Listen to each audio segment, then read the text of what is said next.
Italy's decision to sell two operational FREMM-class frigates to the Hellenic Navy of Greece has generated discussion both domestically and internationally, often initially misunderstood as a reduction of capability rather than the strategic recalibration that it actually represents. The deeper reality is that Italy is not weakening its navy, but restructuring it, using a model that can be described as a fleet recycling strategy. By transferring two fully operational frigates to a NATO ally, Italy simultaneously strengthens Mediterranean security, reinforces alliance cohesion, secures immediate financial returns measured in hundreds of millions of euro, and accelerates the procurement and modernization pathway toward the next generation FREMM Evo vessels.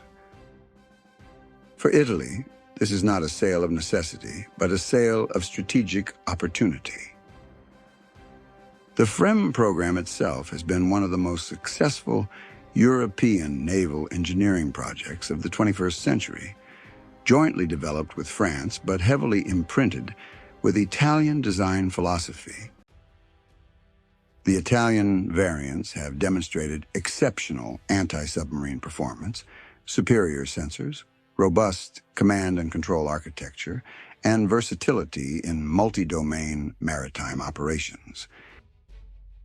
Italian naval engineers, working through Fincantieri, have delivered a platform that is not merely competitive globally, but a flagship expression of modern European warship architecture. That Greece was willing to purchase the vessels in their active configuration, rather than waiting for new-build frigates, is a testament to the proven operational credibility of the Italian model. From Italy's perspective, transferring these two frigates constitutes an intelligent temporal trade. Older generation platforms that are still valuable to Greece now will be replaced by a more advanced class of warships for Italy tomorrow. Rather than waiting years to commission FREMM Evo units while maintaining an older frigate structure, Italy uses the sale to accelerate the modernization timeline.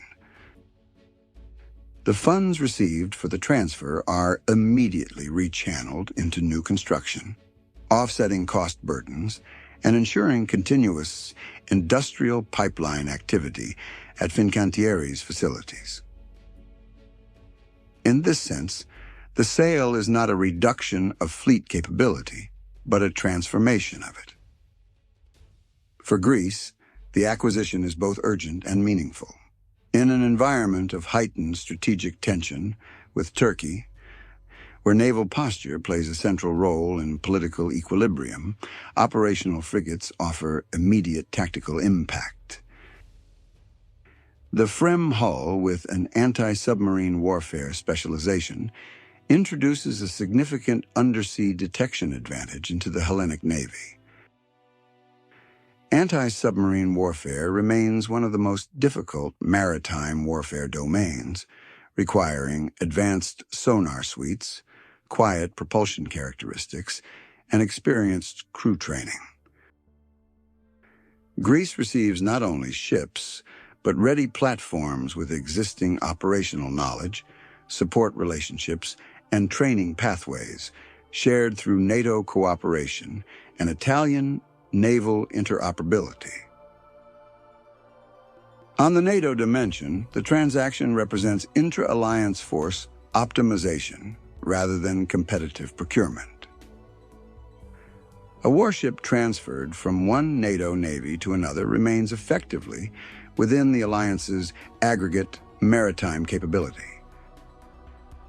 This differs fundamentally from non-aligned or adversarial transfers.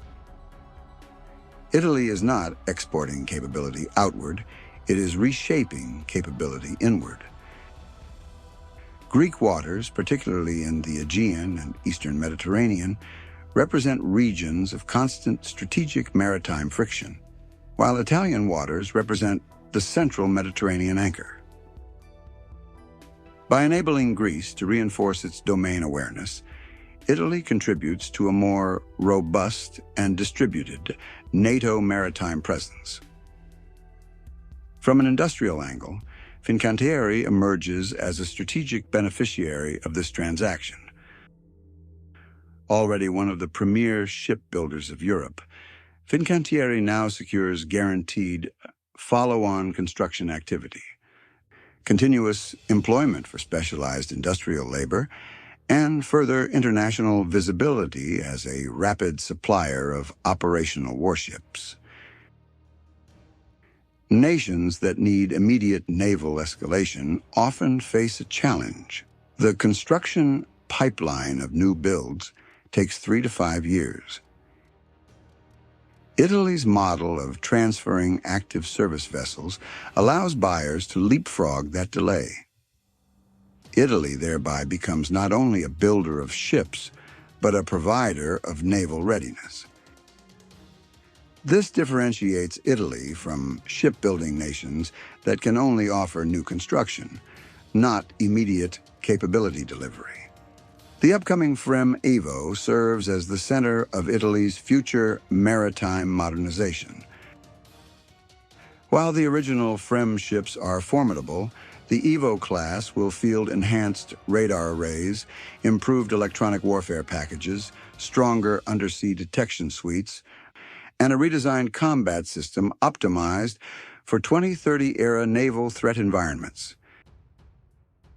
In shifting from FREMM to FREMM Evo, Italy is making a generational jump rather than a marginal upgrade.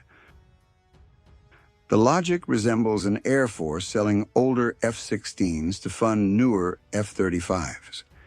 Italy is trading good for better, not strong for weak. The Mediterranean strategic picture reinforces the soundness of the move. Since the 2010s, the region has seen incremental naval buildup not only by NATO members, but also by non-NATO actors. Maintaining qualitative and sensor dominance is essential for Italy's maritime relevance. By investing in next-generation platforms, Italy preserves its position as a power projection and area denial-capable naval actor, rather than sliding into a static defensive posture. Looking ahead to the 2030-2035 window, Italy's naval inventory will become younger, more integrated, and more interoperable with emerging European defense architectures. The shift also supports the broader strategic reindustrialization of the Italian defense sector. Rather than letting the FREMM line age out, Italy refreshes it, ensures technological advancement, sustains domestic manufacturing competencies, and aligns naval capability with future threat models, including autonomous underwater systems, drone swarms, hypersonic anti-ship missiles, and electromagnetic warfare. It is important to underscore that Italy's decision reflects strategic confidence rather than strategic anxiety. A country uncertain of its maritime future would retain all existing hulls indefinitely, adopting a posture of preservation rather than optimization. Italy is doing the opposite, adapting, moving and leading. No vessel that Italy sells is one that Italy expects to need in 5 to 10 years. No vessel that Italy acquires will fail to outperform that which it replaced.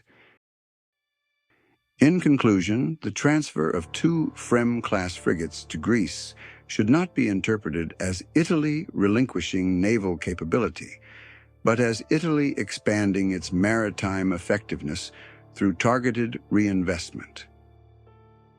Greece gains immediate capability. NATO gains Mediterranean robustness. Fincantieri gains industrial momentum. And Italy positions itself at the forefront of European naval modernization. This is a strategy aligned with vision, not necessity. Italy is not just managing its fleet, it is architecting its future.